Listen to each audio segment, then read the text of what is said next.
এবং ভিডিওটা ভালো লাগলে শেয়ার করবেন। আস্তে আস্তে আস্তে আস্তে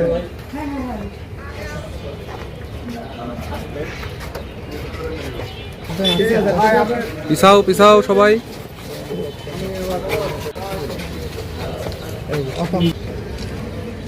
একটা ছবি ভাই রাশিদ ভাই এটা হচ্ছে পাকা হলো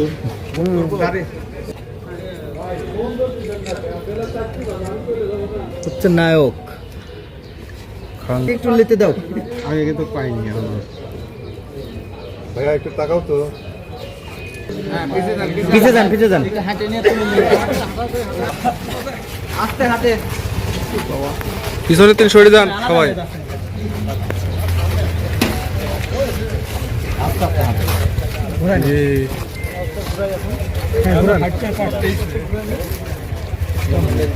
সরে আসেন হাত লাগাইছিলে কথা কর।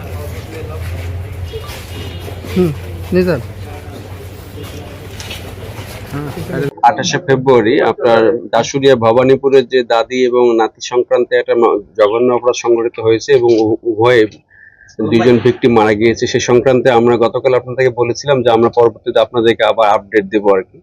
এই ধারাবাহিকতায় আমরা আমাদের টিম তদন্ত সাপেক্ষে অনেকভাবে চেষ্টা করে মূল যে অপরাধী যে শরীফুল তাকে আমরা গ্রেপ্তার করতে সক্ষম হই এবং পরবর্তীতে আমরা জানতে পারি যে সে গত 27 তারিখে দিবাগত রাতে এই যখন ঘটনা ঘটে সে রাত 11টার দিকে তার এই ভিকটিমের বাসায় যায়, যার নাম ছিল সুফিয়া খাতুন, উনি তার আপন খালা।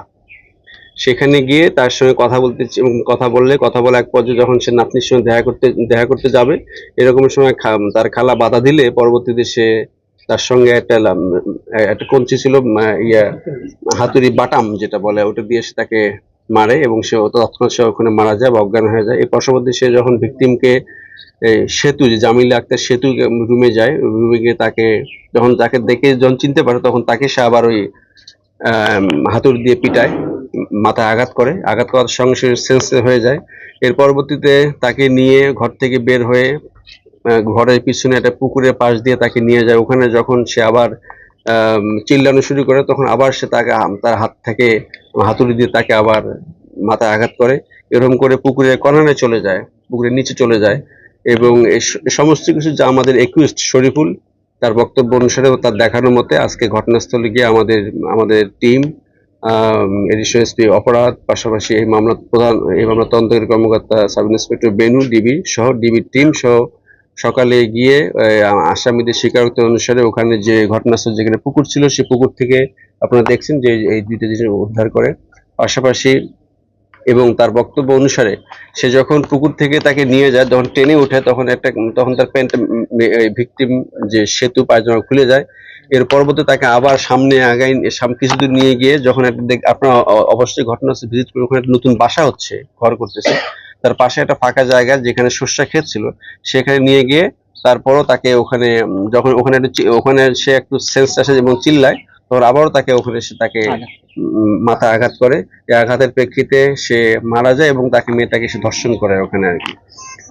আমরা এই এই এই প্রেক্ষিতে এই যে একটা জঘন্য অপরাধ সংঘটিত হয়েছে এই সংক্রান্ত আমাদের টিম সকলের সহায়তায় এবং এটাকে আমরা ডিটেক্ট করি। পাশাপাশি শরীফুল সে এটাকে স্বীকার করে এবং তার পরবর্তী আপনারা দেখছেন যে আমরা ঘটনাস্থলে গিয়ে তার দেখানোর মতে তার ব্যবহৃত যেসব যন্ত্রপাতি সে জিনিস ব্যবহার করে তাকে আঘাত করে এবং পর্যায়ক্রমে যে victim Sufia Khatun 65 years old, পাশাপাশি তার নাতনি যে আছে সেতু জামিলা আক্তার সেতু, তার বয়স 15, সেও এই দুইটি জিনিসে এই আঘাতপ্রাপ্ত হয়ে মারা যায়। তা আমরা চেষ্টা করছি যে গতকাল আপনাকে আমি বলছিলাম যে আমরা পরবর্তীতে এসে আপনাদেরকে বিস্তারিত জানাবো। এটাই হলো আজকের এই অবস্থা যে মাধ্যমে আমরা চেষ্টা করছি যাতে একটা অপরাধ সংঘটিত হয়েছে আমরা এটাকে উদ্ঘাটনের মাধ্যমে এখন আসামিকে আমরা আইনে বিজ্ঞ আদালতে সুপর্দ করার মাধ্যমে প্রয়োজনীয় ব্যবস্থা হয় সেটা আমরা এনশিওর করব। ধন্যবাদ। শরীফুলের অ্যারেস্টের বিষয়টা হলো যে আপনারা জানেন ওখানে একটা গ্রাম, পার্শ্ববর্তী বিভিন্ন লোকজন ছিল। আমরা কিছুটা মানুষের ওখানকার যে প্রতিবেশীর সঙ্গে কথা বলছি, যেরকম আমরা কিছু তথ্য পেয়েছি, পাশাপাশি তথ্য প্রযুক্তির মাধ্যমে তার অবস্থান নির্ণয়, পাশাপাশি কিছু কোরিলেটেড আমাকে তার বক্তব্য এবং তথ্যপ্রযুক্তির তার অবস্থান, পাশাপাশি গত গত এক সপ্তাহের তার সঙ্গে তার খালার একটা সম্পর্ক ছিল, মানে তার বাসায় আসতো ফ্রিকুয়েন্টলি এবং মেয়েটাকে সে একটা সময় লোলুপ দৃষ্টিতে তাকাতো। এরকম বিষয়ে আমরা এই গতকালকের ঘটনার পর থেকে ওখানে পার্শ্ববর্তী বিভিন্ন প্রতিবেশী এবং কয়েকজনের সাথে কথা বলে আমরা এসব ক্লু পাই। এসব ক্লুর প্রেক্ষিতে আমরা আমাদের লোকজন মুভমেন্ট করে তাকে আমরা চিহ্নিত করতে সক্ষম হই। আপনার তার ওই এলাকা থেকে তাকে আমি অ্যারেস্ট করি। আসলে এই বিষয়গুলো আসলে তো পোস্টমর্টম রিপোর্ট একটা ইস্যু আছে। আবার আমি আপনাদেরকে বর্ণনা করলাম যে প্রথমে সে তাকে তার খালাকে যেমন মারে, এরপর তাকে নিয়ে তাকে টেনে হেসে নিয়ে যায়। এই নিয়ে যাওয়ার পথে দেখছেন যে যেখানে সে গম খেতে তাকে রাখে, প্রায় মিনিমাম 400 মিটার হবে এই ডিস্টেন্স যাওয়ার পথে তাকে বিভিন্নভাবে নিয়ে যায়, যেখানে সে জ্ঞান ফেরে তখন তাকে আবার হিট করে, আবার আঘাত করে। এই প্রেক্ষিতে আসলে ওর বক্তব্য অনুসারে যখন সে তাকে ফাইনালি নিয়ে যায় এবং উলঙ্গ করে, তখন সে গা ঠান্ডা হয়ে গেছে, ওর মনে হয়েছে যে মেয়েটা মারা গেছে আর কি। বাট এই সময়ের মধ্যেই সে তাকে দর্শন করে। বাট এটা আমরা তো আইডিয়া করছি, পাশাপাশি আমরা টেকনিক্যাল যে ইস্যু ডিএনএ প্রিজার্ভ করছি, পাশাপাশি পোস্টমর্টম রিপোর্টের আলোকে আমরা ক্লিয়ারলি বলতে পারবো যে দর্শনের ঘটনাটা ইয়া হয়েছে।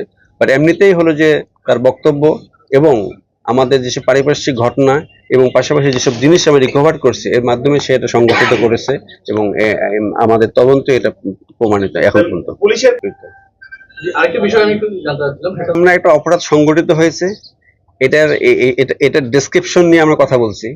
এটা এই ঘটনার সঙ্গে যেখানে যেখানে এটা গিয়ে আমরা উদ্ঘাটন করতে পারবো সেই বিষয়গুলো আমরা অ্যাড্রেস করেছি। এটা অন্য কোনো রং বা কালা এটা আমাদের কাছে ইস্যু না আর কি।